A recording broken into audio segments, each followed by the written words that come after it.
कल आपने भाग 2 में पढ़ा था न्यूमेरिकल के विषय में। फार्मूला क्या था, I square to Q by T, Q square to I into T, इन सब के बारे में हमने न्यूमेरिकल आप लोग को बताया था। ठीक है, आज आपके सामने पार्ट 3 आ रहा है, जिसके जो हेडिंग है वैद्युत विभव, जिसको हम लोग क्या कहते हैं, इलेक्ट्रिक पोटेंशियल कहते हैं। क्या कहते हैं? इलेक्ट्रिक पोटेंशियल्स, यानी वैद्युत विभव। ठीक है, वैद्युत विभव में परिभाषा है कि एकांक धनावेश को अनंत से विद्युत क्षेत्र में स्थित किसी बिंदु तक लाने में किए कार्य को उस बिंदु का विद्युत विभव कहते हैं। यानी ये फिगर समझ लें, किसी एकांक धनावेश को अनंत से, यानी डिफिनेशन कह रहा है कोई एकांक धनावेश है जिसको हम कहां से ला रहे हैं, अनंत से ला रहे हैं। ठीक है, तो इस तरह से आपका कोई यहां पर है ये, ठीक है, इसको हम लोग इनफिनाइट कहते हैं। ठीक, ये अनंत है। क्या कह रहे हैं? एकांक धनावेश को अनंत से, यानी कोई एकांक धनावेश है, कोई एकांक धनावेश है, कोई एकांक धनावेश है, एकांक धनावेश को अनंत से, यहां मान लीजिए 2 बिंदु रखी हुई हैं, एक ए रखा हुआ है, क्या रखा हुआ है, बी। कह रहा है एकांक धनावेश को अनंत से विद्युत क्षेत्र में। तो ये कौन सा क्षेत्र आपका है? ये जो आपका क्षेत्र है वो क्या है? विद्युत क्षेत्र ई है। यानी विद्युत क्षेत्र किस वजह से करते हैं? ई से। तो ये सिंपल सा समझ लो कि ये आपका हो गया विद्युत क्षेत्र। बस ये समझाने के लिए है।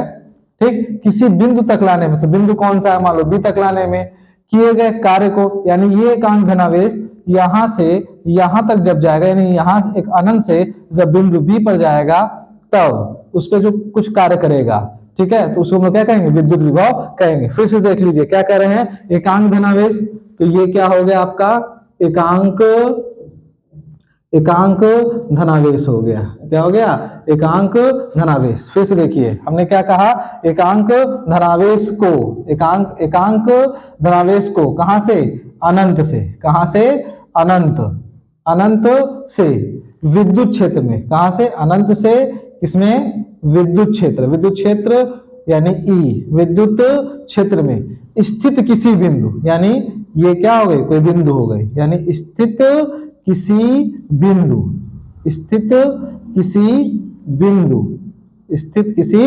बिंदु तक लाने में किया गया कार्य। किसको लाने में? यानी आवेश को लाने में, यानी यहां तक लाने में किया गया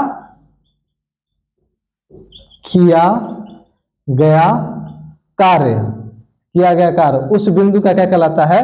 वैद्युत विभव कहलाएगा। किया कार्य उस बिंदु क्या कहलाएगा? वैद्युत विभव कहलाएगा। फिगर आपके सामने बना है। अब देखिए कैसे होगा। किसी, है ना, एकांक धनावेश को अनंत से, फिर से देख लीजिए, एकांक धनावेश को अनंत से विद्युत क्षेत्र में, एकांक धनावेश को अनंत से विद्युत क्षेत्र में स्थित किसी बिंदु तक लाने में किया गया कार्य, उस बिंदु तक लाने में किया गया कार्य उस बिंदु का क्या कहलाता है? वैद्युत विभव कहलाता है। फिर से देख लीजिए, एकांक धनावेश को अनंत से किसी वैद्युत क्षेत्र में स्थित किसी बिंदु तक लाने में किया गया कार्य, उस बिंदु का, यानी उस बिंदु का क्या कहलाता है? वैद्युत विभव कहलाता है। ये परिभाषा आपकी हो गई। ठीक, तो ये फिगर के द्वारा आपको समझाया गया। अब आगे बढ़ते हैं। ठीक है, तो विद्युत क्षेत्र का जिक्र वैसे आप लोग के में इतना है नहीं, ये जो है फर्स्ट ईयर इंटर जब पढ़ेंगे तब विद्युत क्षेत्र आएगा।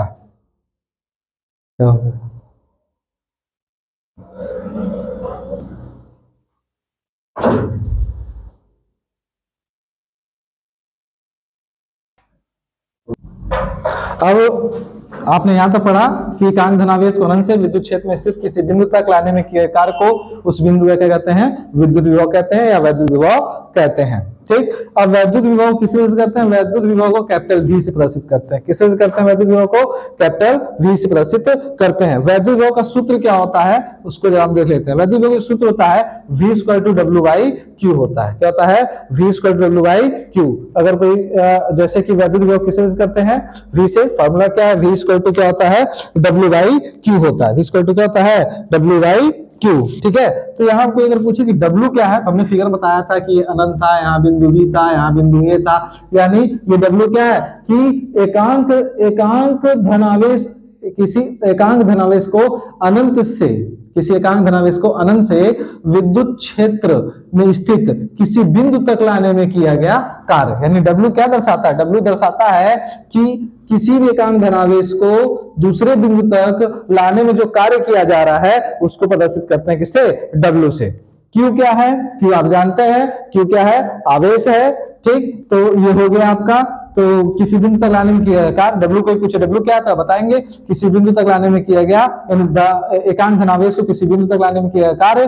Q क्या है आपका? Q आपका आवेश है। V क्या है आपका? वैद्युत विभव है। V क्या आपका? वैद्युत विभव है। अब हम चलते हैं, ये तो फार्मूला हो गया। अब हम चलते हैं इसके मात्रक के बारे में चलते हैं। ठीक है, तो इसका मात्रक देख लेते हैं। किसका मात्रक? जाहिर सी बात है किसके बारे में आप पढ़ रहे हैं? वैद्युत विभव। इसका वैद्युत विभव का मात्रक। ठीक है, तो वैद्युत विभव का मात्रक क्या होता है? ठीक, तो पहले फार्मूला देख लें। V स्क्वायर टू क्या है? W बाई Q है, यानी विभव का मात्रक बराबर W, यानी कार्य, किसके बीच में कार्य हो रहा है? यानी एकांक धनावेश को वैद्युत क्षेत्र में किसी बिंदु स्थित किसी बिंदु तक लाने में जो कार्य किया जा रहा है उसकी कार्य की बात है, ये समझ लीजिएगा। क्यों क्या? आवेश, आवेश का मात्रक, आवेश यानी कार्य का मात्रक हो जाएगा ये। फिर आवेश, क्यों क्या है? आवेश, तो आवेश का मात्रक। फिर से हम बता दे रहे हैं, ये जो कार्य सिर्फ कार्य नहीं है, यानी ये कार्य का यूज कहाँ किया गया? कार्य का यूज किया गया है कि एकांक, कार्य का यूज किया गया है एकांक धनावेश, अनंत से किसी एकांक धनावेश को स्थित किसी बिंदु तक लाने में जो कार्य किया जा रहा है। किसको लाने में? एकांक धनावेश को। तो जो कार्य किया जा रहा है वो कार्य है। ठीक है, अब यहाँ पर आ जाएगा। अब देखते हैं कार्य का मात्रक क्या होता है। आप क्लास 9 से पढ़ते आ रहे हैं, कार्य का जो मात्रक होता है वो क्या होता है? जूल होता है। ठीक है, और यहाँ क्या है? आवेश। आवेश का मात्रक क्या हो जाएगा? आवेश का मात्रक आपका हो जाएगा कूलाम। क्या हो जाएगा? आवेश का मात्रक कूलाम है। आवेश का मात्रक क्या है? कूलाम है, यानी जूल प्रति कूलाम। ठीक है, अब जूल प्रति कूलाम है। ठीक, या इसको ऐसे भी लिखा जा सकता है, इसको ऐसे कुछ लोग ऐसे लिखते हैं, इसको जूल प्रति कूलाम। ठीक, या इसका मात्रक वोल्ट होता है। क्या होता है? वोल्ट भी होता है।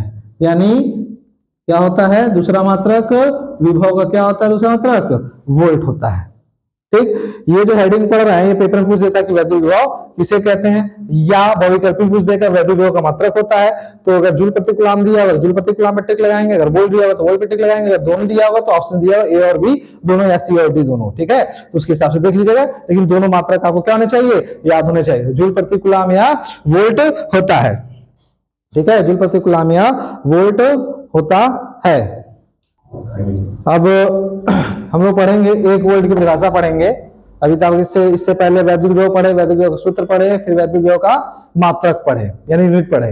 अब 1 वोल्ट का डिफिनेशन पढ़ते हैं। 1 वोल्ट का डिफिनेशन ज्यादातर पेपर में पूछा जाता है। ठीक, तो 1 वोल्ट किसे कहते हैं उसके बारे में देख लेते हैं। कह रहा है यदि 1 कूलाम आवेश को अनंत से, 1 कूलाम आवेश को अनंत से किसी बिंदु तक लाने में किया गया कार्य 1 जूल हो, तो उस बिंदु पर कार्य विद्युत विभव क्या होगा? 1 वोल्ट होगा। बस परिभाषा वही है, परिभाषा वही है जो वैद्युत विभव के था, उसमें बस चेंज कर दिया गया है। उसमें क्या था? आवेश था, तो यहां आवेश से क्या कर दिया गया? 1 कूलाम आवेश कर दिया गया। वही है ना, यदि 1 कूलाम आवेश को, उसमें भी आवेश को अनंत में लाया जा रहा था, इसमें आवेश का मात्रक दिया गया 1 कूलाम आवेश को अनंत से। ठीक है, और किसी बिंदु तक, तो बिंदु कौन सी थी? बताए थे हम, बी था, यही था ना। अगर फार्मूला देख लें, फार्मूला क्या होता है? V इक्वल टू क्या होता है? W बाई Q होता है, यही फार्मूला था। कह रहा 1 कूलाम आवेश, तो ये क्या हो गया आपका? 1 कूलाम आवेश। ठीक है, 1 कूलाम आवेश को, या फिगर में देख लो ऐसे, 1 कूलाम आवेश को, तो ये क्या है? 1 कूलाम, यानी क्या था? ये Q था, तो ये हो जाएगा Q था, तो ये हो जाएगा 1 कूलाम। इसका मात्रक क्या होता? कूलाम होता ना। तो 1 कूलाम आवेश को, 1 कूलाम आवेश को कहां से? अनंत से। कहां से? अनंत से किसी बिंदु, मान लो ये बिंदु क्या हो, बिंदु क्या हो गई बी, यानी किसी बिंदु तक किसको लाने में, किसी बिंदु तक लाने में किया गया कार्य, किसी बिंदु तक लाने में किया गया कार्य कितना हो, तो कार्य की मात्रा क्या होता है 1 जूल, तो लिख दिए कितना हो गया 1 जूल। तो उस बिंदु पर कार्यरत विद्युत विभव, उस बिंदु पर कार्यरत विद्युत विभव, विभव मात्रा क्या होता है 1 वोल्ट, तो विद्युत विभव कितना हो जाएगा 1 वोल्ट होगा, क्या होगा 1 वोल्ट होगा। फिर इस आतस मैंने आपको समझा दिया। देखिए यहाँ पे फिर क्या कह रहे हैं, यदि 1 कूलाम, ध्यान से देखिए, यदि 1 कूलाम आवेश को, 1 कूलाम आवेश को अनंत से किसी बिंदु तक लाने में किया गया कार्य, फिर से देख लिए, 1 कूलाम आवेश को अनंत से किसी बिंदु तक लाने में किया गया कार्य 1 जूल हो तो उस बिंदु पर विद्युत विभव 1 वोल्ट होगा। सीधी सी परिभाषा होगी, सिंपल सा है, फिगर से आप समझ सकते हैं। फिर से देख लिए क्या कहें, यदि 1 कूलाम आवेश, यदि एक कूलाम आवेश को अनंत से किसी बिंदु तक, तो बिंदु यही है ना, किसी बिंदु तक लाने में किया गया कार्य 1 जूल हो तो उस बिंदु पर वैद्युत विभव कितना होगा 1 वोल्ट होगा। तो 1 वोल्ट की परिभाषा आपकी हो गई, ठीक है, 1 वोल्ट की परिभाषा आपकी क्या हो गई, ये हो गई। अब हम जरा V = W/Q पे एक सवाल लगाएंगे, छोटा सवाल है, उसको भी देख लेते हैं, ठीक है, तो देख लेते हैं। तो ये तो समझ, उम्मीद करते हैं समझ में आ गया होगा, ठीक। अब आगे बढ़ते हैं, सवाल क्या है उसको जरा देख लेते हैं, ठीक। तो सवाल में कह रहा है, यदि एक इलेक्ट्रॉन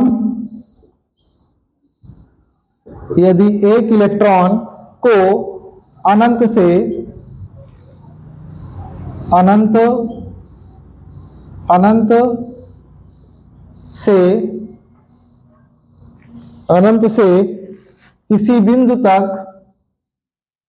से किसी बिंदु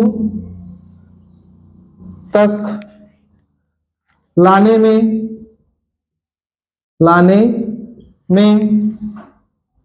किया गया कार्य, किसी बिंदु तक लाने में किया गया कार्य 64 जूल हो, 64 जूल हो, तो उस बिंदु पर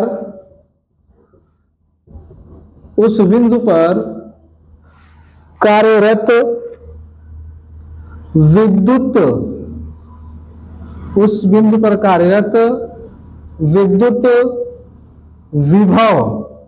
विद्युत विभव का मान क्या होगा, ये सवाल है आपके सामने, ठीक है।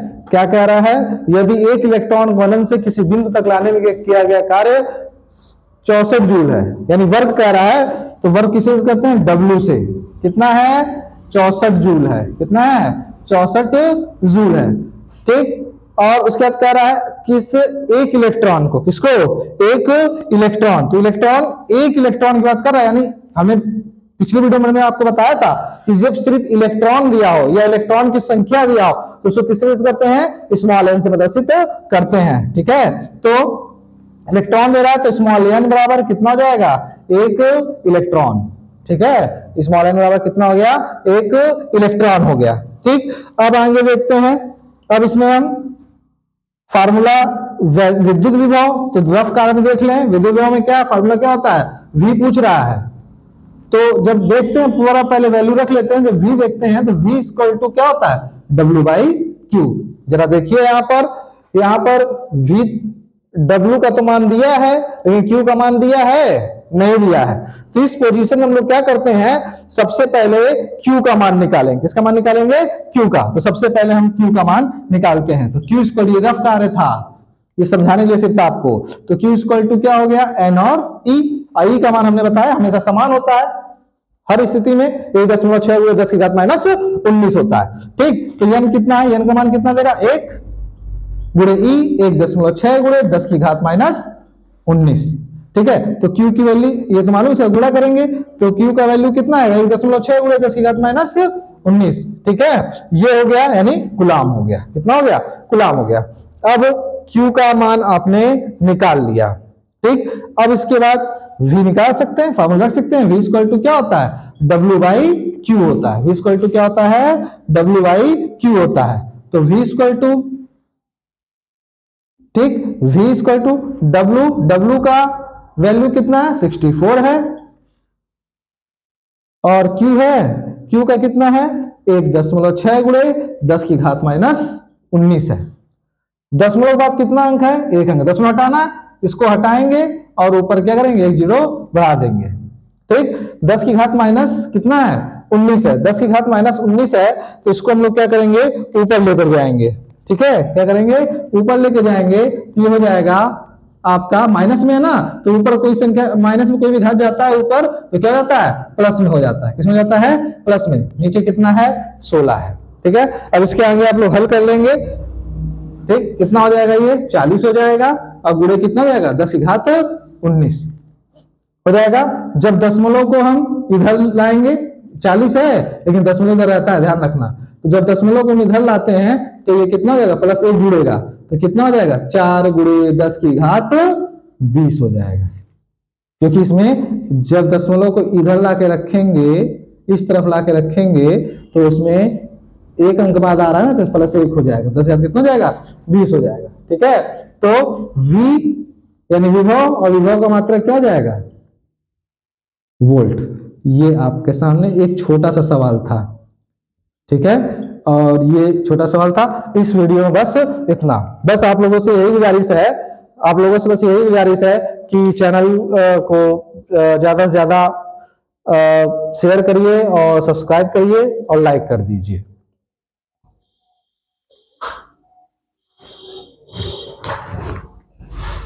नहीं चल रहा है क्या?